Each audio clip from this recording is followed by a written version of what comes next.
As someone whose last attempt at drinking resulted in violently vomiting into a storm drain, you may understand why Kamiina Botan fully blossoms when drunk did not initially appeal to me. But as the show went on and my friends sung its praises, I decided to give it a shot. What I found was, well, first of all, a somehow grown-up Aoi Yukimura, but also a slow, steady story about social connection and what it means to fit in. Oh, and yearning.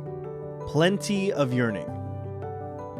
Of course, alcohol plays its typical role as social lubricant.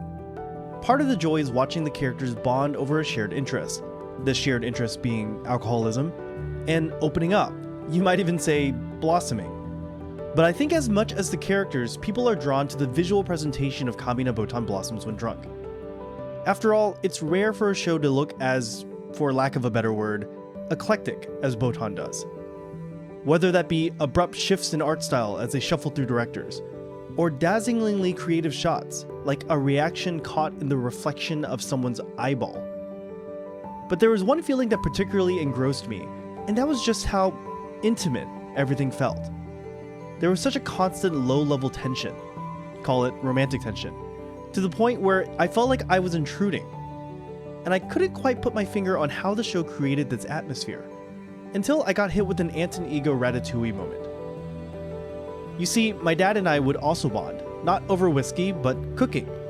And one of our go-tos was Alton Brown's Good Eats. It was a perfect mix of practical techniques and science facts spoon-fed with the sugar of crazy characters and deep-cut references. But Brown, a cinematographer before a cook, took the tainment part of edutainment one step further. Back when cooking shows mostly consisted of someone behind a counter being shot from slightly different angles, you never quite knew where you'd emerge from on Good Eats. At any moment, Alton could reveal you were watching from inside his freezer, or his oven. Not only that, the oven itself could serve as a proscenium, or stage framing, delivering a 2001 A Space Odyssey reference, using a chicken in place of a spaceship. That's when I realized Botan was doing the same thing. Okay, maybe not recreating iconic scenes out of meat products, but it was modulating the way in which you view these characters away from something like a typical shot-reverse shot. Instead, the viewer is always tucked away at odd angles, or peering from behind various objects, like bookshelves or the ends of bars. But unlike Good Eats, where camera placement serves as a stage for Alton to pontificate to you, Botan kind of does the opposite. It's as if the show is actively trying to hide you. It almost gives an air of voyeurism, as if we just happen to occupy that space at the right time to witness an intimate moment. Some sacred ritual only a few are privy to. Of course, aesthetic informs narrative, and this is no different. These characters can barely express themselves face to face without a little liquid assistance, so of course we see them indirectly, framed by objects caught in reflections.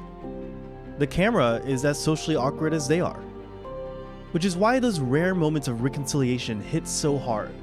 The framing opens wide, the characters stop hiding themselves, and the show stops hiding you. Framing is not a new concept, and I'm not claiming Botan is doing something revolutionary by putting the sad girl in shadow.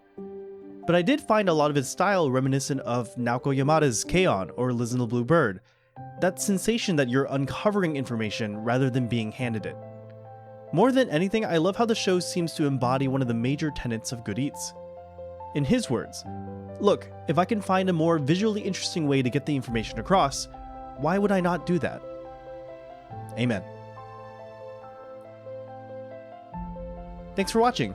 If you liked the video, please click the like button and subscribe for more content. If you'd like to support me further, you can donate to my Patreon. And of course, if anything I said was wrong, I'm sorry. I must have stuttered.